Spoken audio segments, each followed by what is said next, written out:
Genesis chapter 50. Then Joseph fell upon his father's face and wept over him and kissed him. And Joseph commanded his servants the physicians to embalm his father. So the physicians embalmed Israel. And 40 days were spent for this is the time to be spent for embalming. And the Egyptians wept for him 70 days. And when the days of weeping for him had passed, Joseph spoke to the house of Pharaoh, saying, If I have found favor in your eyes, please speak in the hearing of Pharaoh, saying, My father made me swear, saying, Now I am about to die, in my grave which I dug for myself in the land of Canaan, there shall you bury me. Now therefore please let me go up and bury my father, then I will return. And Pharaoh said, Go up, and bury your father, as he made you swear. And Joseph went up to bury his father, and all the servants of Pharaoh went up with him, the elders of his house and all the elders of the land of Egypt.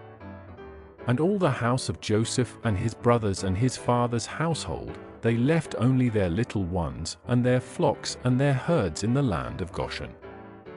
And chariots also went up with him, as well as horsemen, and it was a very great company. And they came to the threshing floor of Atad, which is beyond the Jordan, and they lamented there with a very great and grievous lamentation, and he observed 7 days of mourning for his father. And when the inhabitants of the land, the Canaanites, saw the mourning at the threshing floor of Atad, they said, This is a grievous mourning for the Egyptians. Therefore the name of it was called Abel Mizraim, which is beyond the Jordan. And thus his sons did to him as he commanded them.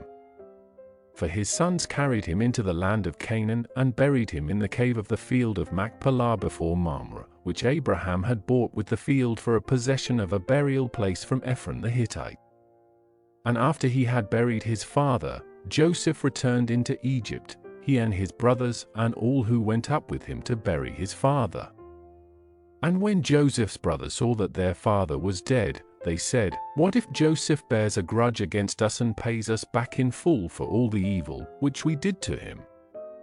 And they sent a message to Joseph, saying, Your father charged before he died, saying, Thus shall you say to Joseph, Please forgive the transgression of your brothers and their sin, for they did you wrong. So now please forgive the transgression of the servants of the God of your father. And Joseph wept when they spoke to him. And his brothers also went and fell down before him and said, We are here as your servants. And Joseph said to them, Do not be afraid, for am I in the place of God? Even though you intended evil against me, God intended it for good, to do as it is this day, to preserve alive a numerous people. Now therefore do not be afraid, I will sustain you and your little ones. And he comforted them and spoke kindly to them. And Joseph dwelt in Egypt, he and his father's household, and Joseph lived 110 years. And Joseph saw Ephraim's children of the 3rd generation, the children of Machir the son of Manasseh, who were also born on Joseph's knees. And Joseph said to his brothers, I am about to die, but God will surely visit you and bring you up out of this land to the land which he swore to Abraham, to Isaac, and to Jacob. And Joseph made the children of Israel swear, saying, God will surely visit you, and you shall bring my bones up from here. And Joseph died, being 110 years old, and they embalmed him, and he was put in a coffin in Egypt.